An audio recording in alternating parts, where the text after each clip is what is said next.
ఓం గణేశాయ నమః. ఓం గురుభ్యో నమః.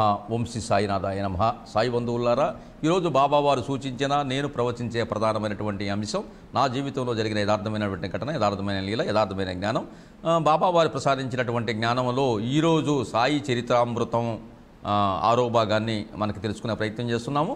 ఈ యొక్క సాయి చరిత్రామృతంలో ఆరో భాగం బాబావారు బాలసాయిగా షిరిడీలో అవతరించి ఆ షిరిడీ వాసులకి ఒక యాప చెట్టు కింద ప్రసన్న వదనంతో చాలా పాలు కారేటువంటి ఆ యొక్క శరీరం బుగ్గలతో ఒక కాంతివంతమైన తేజోవంతమైనటువంటి శరీరంతో 16 ఏళ్ళు బాలుడుగా ఒక యాప చెట్టు కింద కూర్చొని నిరంతరం ధ్యానము తపస్సు చేస్తూ ఉన్నాడు. పగలు ఎవరితో మాట్లాడేవాడు కాదు, రాత్రి ఎవరిని ఆశ్రయించేవాడు కాదు, ఆహారం కూడా అడిగేవాడు కాదు. ఎండా వాన చలి వంటి ప్రకృతి వైపరీత్యాలను కూడా లెక్క చేయకుండా చాలా నిష్టగా ఆ యొక్క యాప చెట్టు కింద చాలా ధ్యానముద్రలో ఉండేవారు. ఆ కులం, గోత్రం, మతం, ఊరు ఎవరికి తెలిసేది కాదు. షిరిడీ గ్రామంలో ఎవరు ఈ బాలుడిని అడుగుదామన్నా కూడా బాలుడు సమాధానం ఇచ్చేవాడు కాదు. ఎవరు ఈ యొక్క కారణ జన్మమైన బాలుడు వాళ్ళకి అర్థం కాక వాళ్ళలో వాళ్ళని ఒకరికొకరు మాట్లాడుకుంటూ చెవిగొక్కుంటూ రకరకాలుగా అనుమానాలు అవన్నీ కూడా వ్యక్తం చేసేవారు. ఇటువంటి క్రమంలో ఆ బాలుడు గురించి తెలుసుకోవాలని, ఆ బాలుడు ఎవరనేటువంటి జిజ్ఞాస ఆ షిరిడీ గ్రామం వాసుల్లో చాలామందికి నెలకొని ఉంది. అయితే ఎవరు కూడా ఆ బాలుడిని అడిగే సాహసం చేయలేదు, ఎవరు కూడా చెప్పే అవకాశం దొరకలేదు. కానీ షిరిడీ గ్రామంలో ఒక ఆసక్తి, ఒక సందేహం, ఒక ఆశ్చర్యమైన ఆ బాలుడు గురించి విషయాలు తెలుసుకోవాలన్నటువంటి జిజ్ఞాస మాత్రం నెలకొని ఉంది. ఈ క్రమంలో అనుకోకుండా షిరిడీ గ్రామంలో ప్రతి సంవత్సరం కూడా ఆ ఊరి యొక్క జాతర ఒకటి జరుగుతూ ఉంటుంది. ఆ గ్రామదేవత జాతర. ఆ గ్రామదేవత ఎవరయ్యా అంటే ఖండోబా. ఆ ఖండోబా జాతర చాలా ఉత్సాహంగా, కోలాహలంగా, వైభవంగా ఆ షిరిడీ గ్రామ ప్రజలు చేస్తారు. ఈ యొక్క ఖండోబా జాతర చేసేటప్పుడు ఈ జాతర సమయంలో 2-3 వ్యక్తులకి ఈ ఖండోబా ఆవహించి పూనకంలాగా వచ్చి అక్కడ ఉన్నటువంటి పరిస్థితులు కూడా కొన్ని యథార్థమైనటువంటి విషయాలు చెప్తూ ఉండేవారు. ఈ క్రమంలో షిరిడీలో ఒక గణాచారి ఉండేవాడు. అతను చాలా నిష్టగా ఉండేవాడు, ఖండోబా భక్తుడు. ఆ యొక్క గణాచారికి అనుకోకుండా ఈ ఖండోబా జాతర జరుగుతున్నప్పుడు ఒక రకమైనటువంటి పూనకం ఆ ఖండోబా దేవత ఆవహించి అతను ఊగిపోతూ ఉన్నాడు. పూనకం వచ్చింది. భక్తులందరూ కూడా అతని చుట్టూ చేరారు. ఆ యొక్క గణాచారిని అడుగుతూ ఉన్నారు.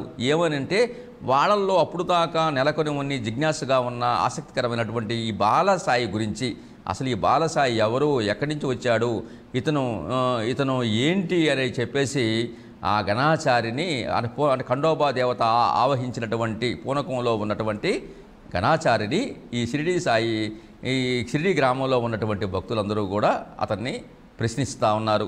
ప్రశ్నిస్తూ ఉంటే అతనికి ఆయన పుట్టుపూర్తాల గురించి కాస్త తెలపమని తర్వాత చెబితే అప్పుడు ఆ గణాచారి ఈ బాలుడు ఒక సామాన్యమైనటువంటి వాడు కాదు, ఇక్కడ ఈ బాలుడు కూర్చున్న చోటే పక్కన 12 సంవత్సరాల పాటు ఈ భూగృహంలో తపస్సు చేశాడు ఒక శక్తివంతుడు అని చెప్పేసి ఆ బాలుడు చెప్పాడు.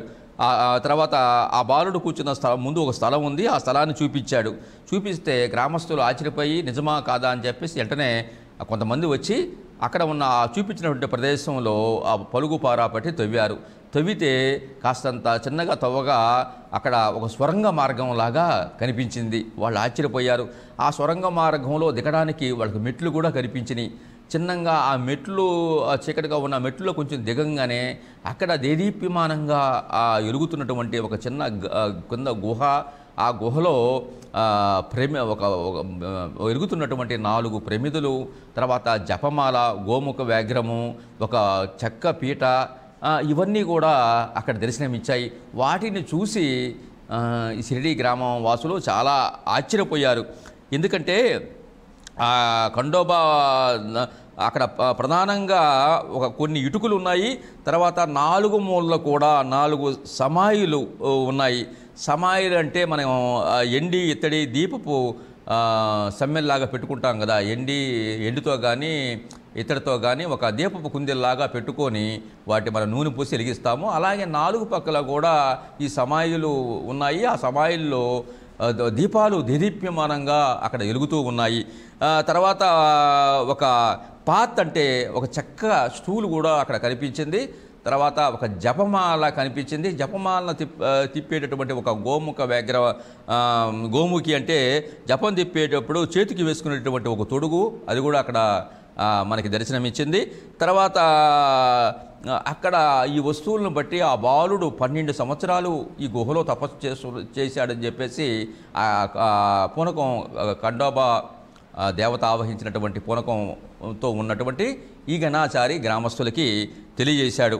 తెలియజేస్తే మరి ఆ షిరిడీలో ఉన్నటువంటి గ్రామస్తులు చాలా ఆశ్చర్యపోయారు.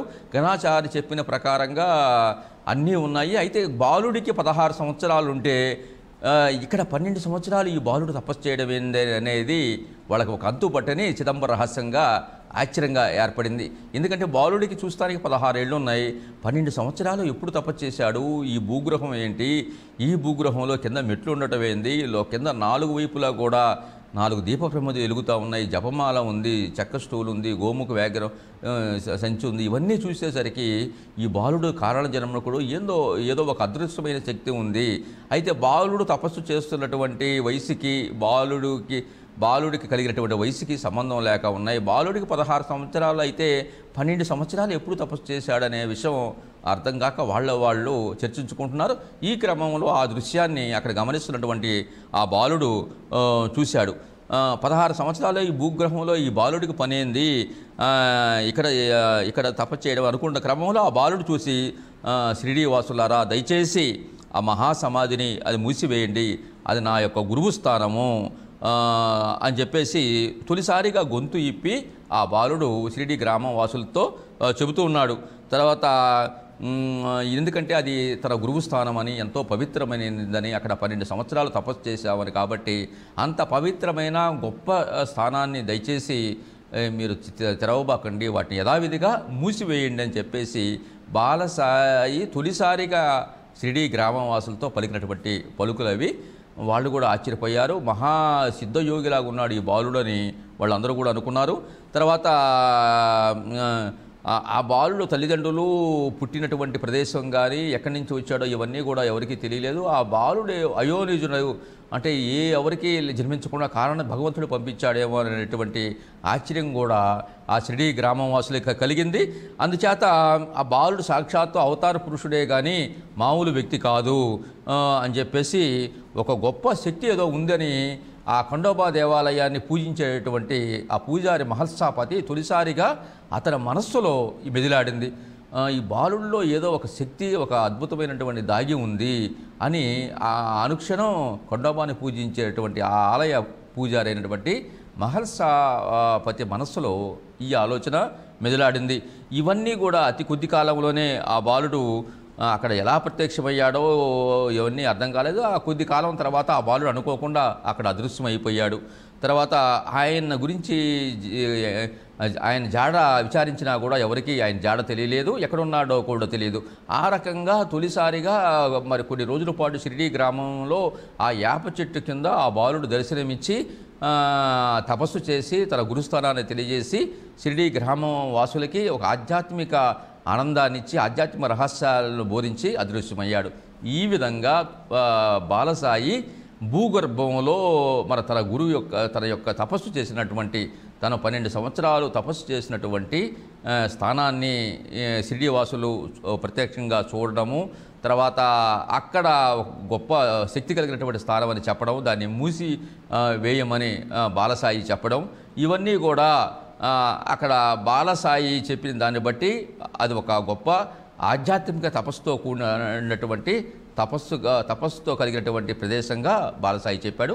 కాబట్టి బాలసాయి భూగర్భంలో 12 సంవత్సరాలు తపస్సు చేసినటువంటి ఈ అవకాశాన్ని సాక్షాత్తు షిరిడీ వాసులు తెలుసుకొని బాలసాయి ఒక గొప్ప ఆధ్యాత్మిక పురుషుడిగా వాళ్ళు మనసులో ముద్ర వేసుకున్నారు. కాబట్టి ఈ భూగర్భంలో ఉన్నటువంటి బాలసాయి 12 సంవత్సరాల తపస్సు చేసిన అవకాశాన్ని ఈరోజు భగవద్బంధులు తెలుసుకోవడం నిజంగా దత్తప్రభు ఆ సాయినాథుడు అపార కృపా కటాక్ష వీక్షణాలు ఉన్నాయని, వారి యొక్క ఆశీస్సులు మీకు మీ జీవితంలో మనస్ఫూర్తిగా నిండుగా కలగాలని ఆశిస్తూ ఆకాంక్షిస్తూ ఈ షిరిడీ సాయి భక్తి టీవీ వీక్షిస్తున్నటువంటి సాయి బంధువులు ఈ టీవీని లైక్ చేసి సబ్స్క్రైబ్ చేసి మరింత భగవద్బంధువులకు ప్రచారం చేస్తే ఎన్నో ఆధ్యాత్మిక విషయాలు తెలుసుకునే అవకాశం ఉంటుందని ఆశిస్తూ ఆకాంక్షిస్తూ సర్వేజనో సుఖినో భవంతు. ఓం శ్రీ సాయిరామ్.